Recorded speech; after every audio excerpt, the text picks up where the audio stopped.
All right, guys. So now let's move on to another amazing, lovely session, which is like a kind of regrowing or growing sector, as the name suggests, Cat3 funds and the rebirth of active fund management. May I please take the pleasure to call on stage Amit Khurana, Head of Equities, Dolat Capital. Everyone! And then we have Rajesh Bhudia, CIO, ITI Asset Management Company.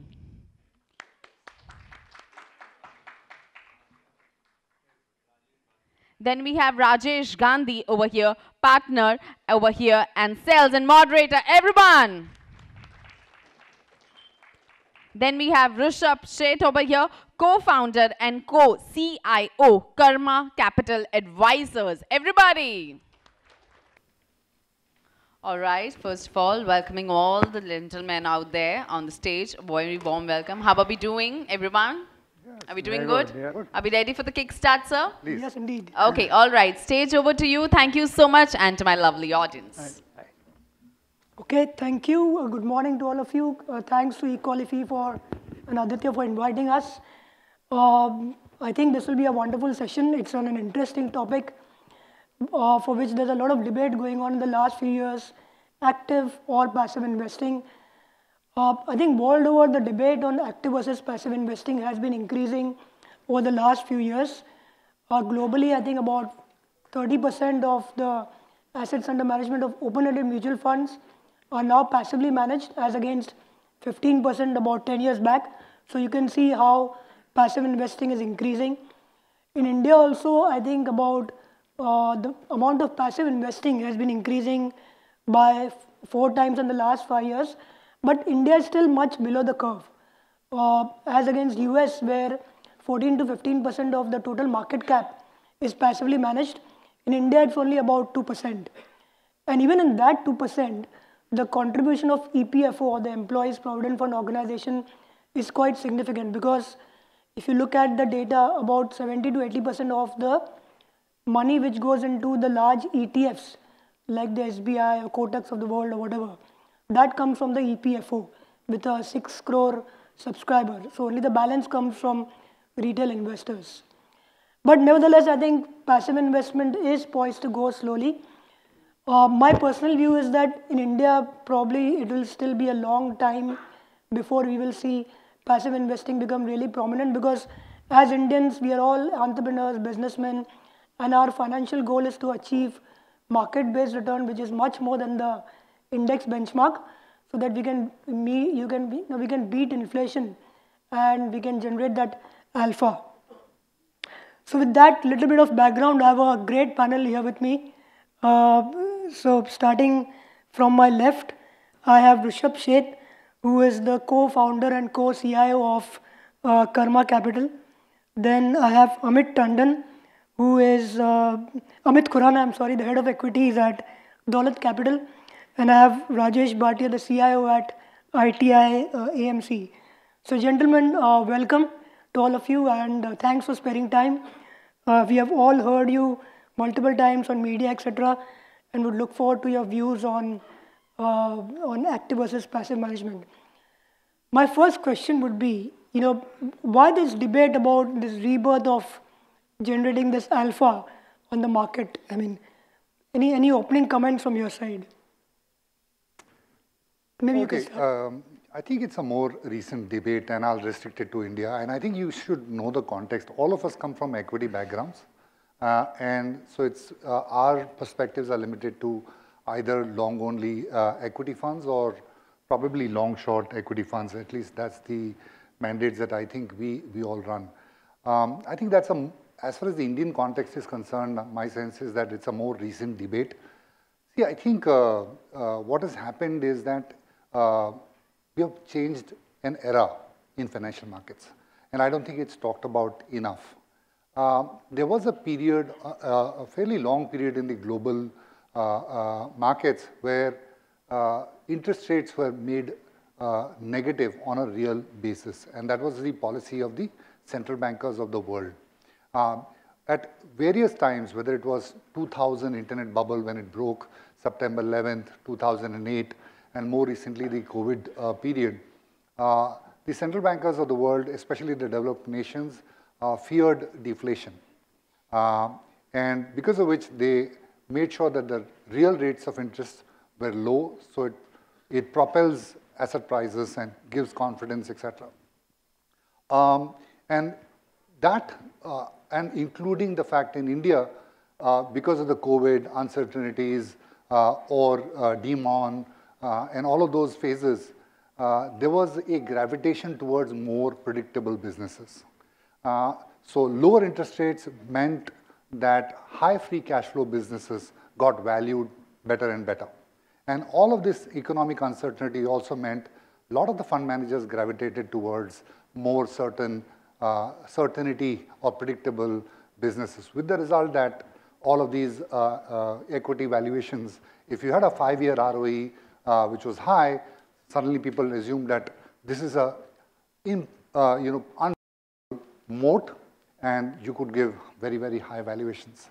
First of all, I think what has changed since October of 21 is now interest rates have risen. And I think central bankers across the world are no longer worrying about deflation. In fact, they are worrying about more of inflation. And it could be fair to say that eventually markets could move towards positive real rates. That being the context, all of these high-priced stocks which fund managers have backed over the last 5 years have suddenly underperformed, and value investing has suddenly taken over. So a lot of in the recent past in India, the fund managers have been underperforming a little. And because of it, there is again this question of, should I be in passive? Why am I inactive when active fund managers are underperforming? So I think this is a regime change that has taken place. We have to be cognizant of this, that central bankers are no longer worrying about deflation, they're actually worrying about inflation. And therefore, how you value businesses will need to change. I'll stop here. Maybe others have more comments. Yeah, maybe Amit, you want to share a thought on the broader question?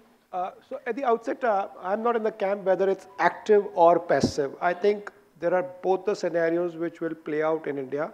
But I must also stress the point that India, by its very nature, given the growth potential that will show up over the next decade, couple of decades, will preferably be an active market to invest in. Now, it depends upon the investor objective, risk-return profile, which will play a larger role as to how the investors and the advisors and the asset managers wants to position their individual mandates and offerings. To the point that why this debate now, I think there's a very simple way to look at it. Over the last decade, what's been the CAGR on the Nifty? It's been just about double digits, 10% odd. Look at the long period averages on Nifty, it's about 13, 14% ex-dividend, 14.5, 15% odd, including dividends. There is a significant amount of wealth which is getting generated in Indian economy today, whether it's from the family offices, whether it is HNIs, ultra HNIs, and even the upper middle class, which is looking for returns much higher than the benchmark indices, and hence the need for an active fund management style, which generates a higher return. So the core of the matter is why active, and why this debate about alpha is because there is enough risk money which is looking for returns, and hence the more active style of management will probably have its own flavor. Right. Rishabh, your closing comments on the opening question. Thanks for having me here. So you put 3 people on dais who have vested interest in saying that active will do well, then that's the answer you're going to get. So I think from our perspective, we also think that, as Amit mentioned, I think both will coexist. There is enough opportunity in both the segments of the market. It will determined by what the investor wants. What is the type of investor who's coming in? What's his horizon in terms of what is his risk appetite? My sense is active in India will continue to be hopefully doing well.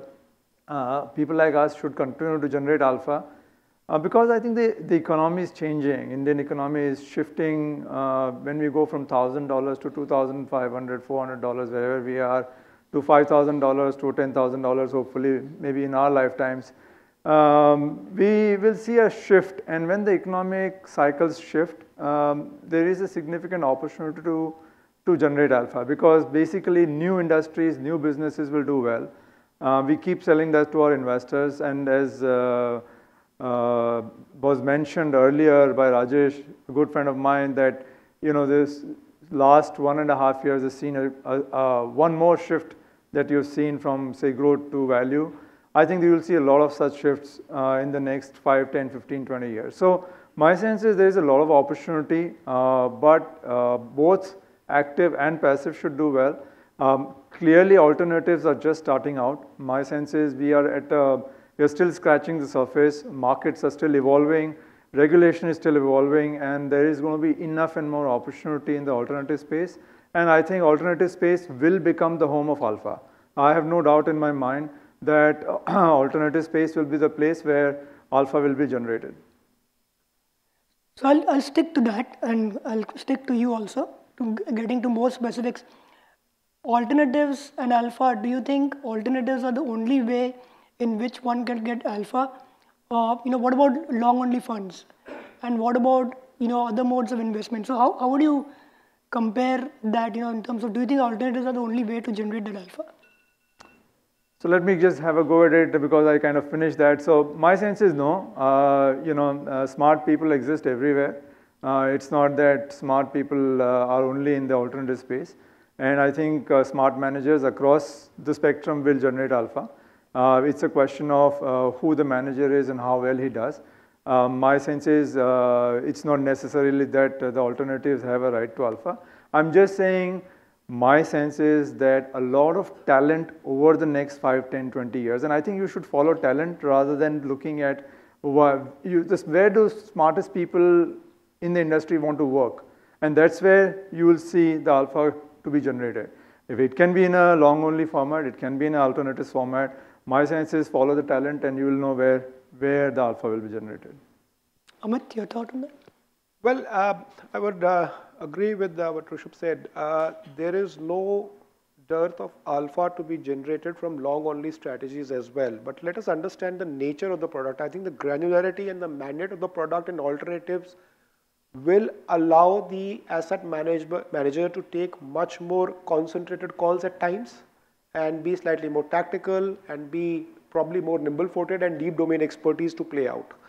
The traditional long-only products have a certain protocol, a certain requirements from a regulatory perspective, which at times does limit their ability to raise weightages, and that can also have an impact on their alpha generation capabilities.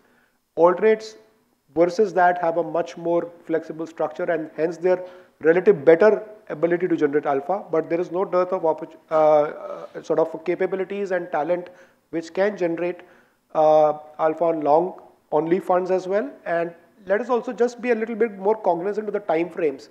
When we tend to measure alpha, we tend to be sometimes short-sighted on measuring alpha. I think that's a very, very important part, because when you're playing a long-only strategy, the tenors have to be a little longer versus the sort of more shorter-term tactical measurement of alphas.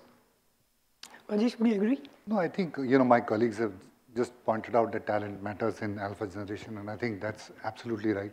But let me bring in another context. In terms of asset category, is it more amenable to generating alpha? Is long only more amenable relative to a long short or alternatives in that sense?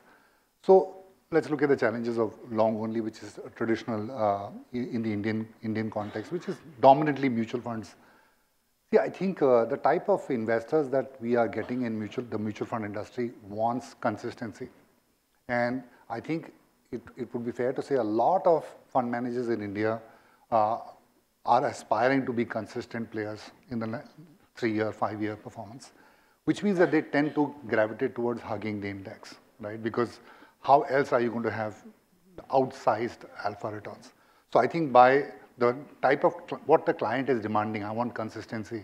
A lot of the gravitation tends to be towards hugging the index rather than very large contrarian investing. The second point is, as size becomes bigger, right? What we are noticing in, again, mutual funds or categories like that is people tend to, again, gravitate towards larger cap stocks. The flexi cap funds, which are the largest category of the mutual fund industry in India today, you would find while the index against which they are measured are Nifty 500, usually 70% of their money is invested in large caps because they've become of a certain size. So there are such challenges with that structure. Guys, thank you so much to everyone out there for giving us such wonderful speech and throwing some light on some important topics there. And now to felicitate me, I please call on stage over here Sandeep Shah from Head IFC Department at GIFT City.